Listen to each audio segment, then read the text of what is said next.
नहीं, हिंदी के एक नए एपिसोड में आपका स्वागत है और इस वीडियो में हम पहले बात करने वाले हैं तेजस मार्क वन ए को लेकर आई एक बड़ी रिपोर्ट से।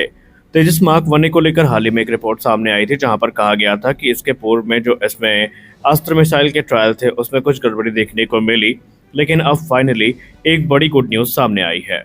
तेजस मार्क वन ए ने एक सिग्निफिकेंट अचीवमेंट को प्राप्त कर लिया है, जहां पर तेजस मार्क वन ए ने अपना जो क्रूशल वेपन इंटीग्रेशन ट्रायल है इसको पूरा कर लिया है। और अगर हम इंडिया टुडे की रिपोर्ट की बात माने तो अब भारतीय वायुसेना को ज्वाइन करने के लिए जितनी भी अड़चनें थी इस एयरक्राफ्ट के साथ वो दूर कर ली गई हैं।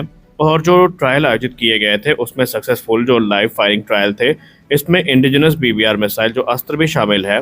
इसके अलावा ब्रिटिश ओरिजिन की जो एशरैम है ये भी शामिल थी और ये सभी टेस्ट सक्सेसफुली पूरे कर लिए गए हैं।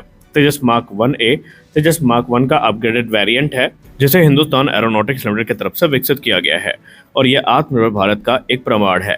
अब इन ट्रायल्स को क्योंकि कंप्लीट किया जा चुका है नासिक फैसिलिटी के द्वारा, तो अब ये एयरक्राफ्ट डिलीवरी के लिए पूरी तरीके से तैयार है। और हमने पहले भी कहा था कि हो सकता है कि एयरफोर्स डे के दिन हमें ऑफिशियल कमिश्निंग एयरक्राफ्ट के देखने को मिल जाए, और ऐसा ही इंडिया टुडे की रिपोर्ट भी कहती है। इंडिया टुडे की रिपोर्ट में ये कहा गया है कि पहले 2 एयरक्राफ्ट जो कि तेजस मार्क वन ए है ये इसी महीने जो डिलीवर हैं वो कर दिए जाएंगे। हालांकि ये काम पहले भी हो सकता था, लेकिन आप सबको भली भांति अवगत है कि जनरल इलेक्ट्रिक की तरफ से जो इंजन डिलीवरी में व्यवधान था वो कुछ उत्पन्न किया गया था, जिसके चलते इनकी डिलीवरी अभी तक नहीं हो पाई थी। लेकिन अब क्योंकि इंजन आने शुरू हो गए हैं तो जिसका सीधा मतलब ये है कि अब ये एयरक्राफ्ट भारतीय वायुसेना को ज्वाइन करने के लिए तैयार है और MiG-21 को जाने के बाद उनकी जो लेगेसी है उसको आगे बढ़ाने की जिम्मेदारी भी इन्हीं एयरक्राफ्ट्स के कंधे पर होने वाली है। तो आप सबको तेजस मार्क वन ए का कितनी बेसब्री से इंतजार है कमेंट सेक्शन में ज़रूर बताएं। साथ ही साथ आप ये भी बताइए कि क्या आने वाले भविष्य में तेजस में मीटियोर को इंटीग्रेट करने की जो बातचीत चल रही है उससे आप सहमत हैं या नहीं। हम सब ने देखा कि ऑपरेशन सिंदूर के दौरान जो एनिमी ड्रोन्स हैं ये कितने बड़े पैमाने पर आए और कैसे भारत की तरफ से इन थ्रेट्स को काउंटर किया गया। लेकिन अब इस पे Defence Research and Development Organisation एक बड़ा कदम उठा रही है, जहां पर ऑपरेशन सिंदूर के दौरान ड्रोन में जो हमने टारगेट हिटिंग करी है उसको और प्रिसाइज करने के लिए Defence Research and Development Organisation ने एक cutting edge drone based high power electromagnetic system के डेवलपमेंट के काम को शुरू कर दिया है।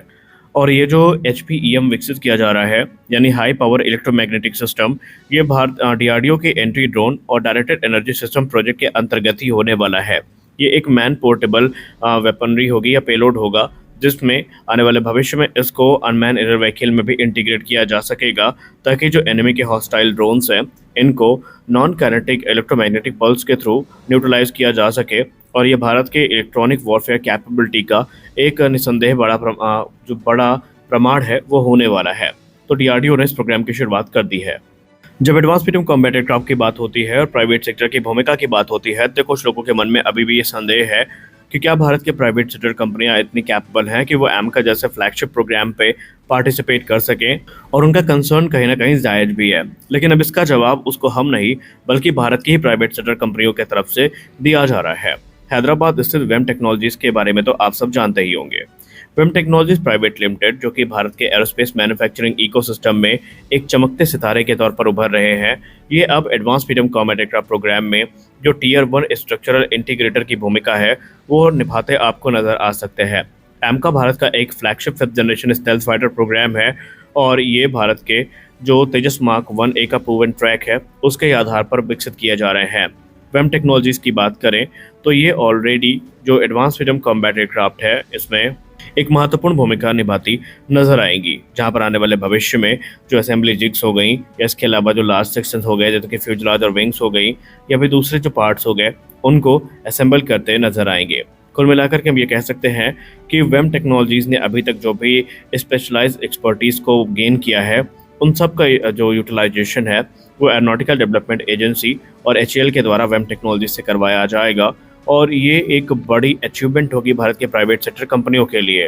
हालांकि एक समय कहीं ना कहीं हमारे मन में ये डर बैठा था जब पहली एक्सप्रेशन ऑफ इंटरेस्ट की टाइमलाइन मिस हुई थी कि क्या प्राइवेट सेक्टर वाकई इसको लेकर इंटरेस्टेड है भी या नहीं, लेकिन अब धीरे धीरे जो चीज़ें हैं वो सामने आ रही हैं।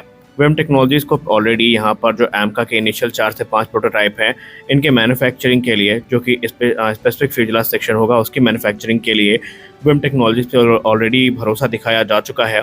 और आने वाले भविष्य में ये और भी बड़े पैमाने पर काम करने वाले हैं और निस्संदेह यह भारत के एरोस्पेस इकोसिस्टम के लिए एक बहुत बड़ी जीत के तौर पर देखा जा रहा है, जहां पर प्राइवेट और पब्लिक दोनों सेक्टर मिलकर साथ में काम कर रहे हैं। अगली रिपोर्ट में बात करने वाले हैं हम डॉक्टर कोटा हरिनारायण सर के एक बयान के बारे में। डॉक्टर कोटा हरिनारायण सर ये वो नाम है जो किसी भी परिचय का मोहताज नहीं है और आज भारत में तकरीबन हर डिफेंस एंथुजियास्ट जो भी तेजस प्रोग्राम के बारे में ज़रा भी नॉलेज रखता है वो इनके नाम से भली भांति परिचित है। लेकिन इन्होंने हाल ही में एक काफ़ी आश्चर्यजनक टिप्पणी करी है एक इंटरव्यू के दौरान, और ये टिप्पणी है भारत के जो विदेशी 5th जनरेशन फाइटर्स को खरीदने का प्रोग्राम है उसको लेकर के। डॉक्टर कोटा हरिनारायण सर ने मीडिया से बात करते हुए एक इंटरव्यू के दौरान ये कहा कि आज भारत के लिए जो इंडिजिनस फाइटर है वो सबसे बड़ी प्राथमिकता होनी चाहिए। उन्होंने कहा कि पहले हमें ये कोशिश करनी चाहिए कि चीज़ों को हम स्वदेशी तौर पर विकसित करें और यही सही मायने में हमें आत्मनिर्भरता की तरफ लेकर जाएगा। दरअसल अगर आप में से बहुत सारे लोग कोटा हरिनारायण सर को नहीं जानते तो ये उन्हीं के विजन का रिजल्ट है कि आज लाइट कॉम्बैट एयरक्राफ्ट तेजस हमारे भारतीय वायुसेना में ऑपरेशनल है और इन्होंने Su-57 और F-35 को लेकर जो चीज़ें कही हैं वो प्रैक्टिकल भी हैं और उस पर हमें गौर भी करना चाहिए। दरअसल उन्होंने कहा कि भारत को ना तो F-35 खरीदना चाहिए और ना ही भारत को Su-57 खरीदना चाहिए, क्योंकि ये जो चीज़ें हैं ये जियोपॉलिटिकल स्ट्रिंग्स को लेकर आएंगे और अब इनकी जो फ्यूचर की सप्लाई है, फ्यूचर का जो मेंटेनेंस है, ये हमारा उस पर्टिकुलर देश के साथ जो आपसी रिश्ते कैसे हैं उस पर डिपेंड करने वाला है। उन्होंने कहा कि Su-57 की जहाँ तक बात रही तो ये एक हाईली मैन्यूरेबल एयरक्राफ्ट है, काफ़ी एडवांस टेक्नोलॉजी के साथ आएगा, हाइपरसोनिक वेपनरी है। लेकिन एक चीज़ जो हमें गंभीरता के साथ देखनी चाहिए कि ये भी अभी इमेच्योर स्टेल्थ कोटिंग के साथ सफ़र कर रहा है और लिमिटेड प्रोडक्शन स्केलेबिलिटी जो है ये भी इसके लिए एक बड़ी चिंता के विषय बनी हुई है। और उनको इस बात का डर भी है कि अगर आने वाले भविष्य में भारत इनको लेता है तो रशियन सप्लाई चेन हो गई या जो सैंक्शन हो गया उनके ऊपर, इसको लेकर जो भविष्य में दिक्कतें हैं भारत को फेस करनी पड़ सकती हैं। और यही चीज़ उन्होंने F-35 के बारे में भी कहा है। उन्होंने कहा यूँ तो F-35 टेक्नोलॉजिकली काफ़ी सुपीरियर है, लेकिन ये भी स्ट्रेटेजिक स्ट्रिंग्स को लेकर आएगा और इंड यूज़र रिस्ट्रिक्शंस जो है अमेरिका का इतिहास रहा है कि अमेरिका ऐसा करने से बिल्कुल भी नहीं चूकेगा। यानी अगर अमेरिका के साथ हमारे संबंध और ख़राब होते हैं तो पूरी संभावना है कि अमेरिका इस प्रोग्राम को मटियामेट करने में ज़रा भी विचार नहीं करेगा। और इसीलिए उन्होंने कहा कि Su-57 और F-35 की जगह बेहतर चीज़ तो यही है कि भारत अपने इंडिजिनस प्रोग्राम को यहाँ पर ध्यान दे। हालांकि इस बात से हम डिनाई नहीं कर सकते कि AMCA ऑलरेडी डेवलपमेंटल डिलेस को फेस कर रहा है और 2035 के पहले इसे भारतीय वायुसेना में ज्वाइन करने की कोई संभावना नहीं है।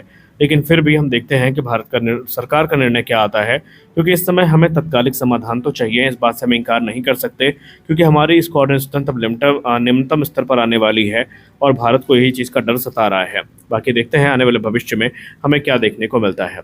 तो इस वीडियो में बस इतना ही। आशा करते हैं वीडियो आपको अच्छी लगी होगी। वीडियो अच्छी लगी वीडियो को लाइक करिए, नए हैं चैनल को सब्सक्राइब करिए। मिलते हैं अगले वीडियो में, तब तक के लिए जय हिंद।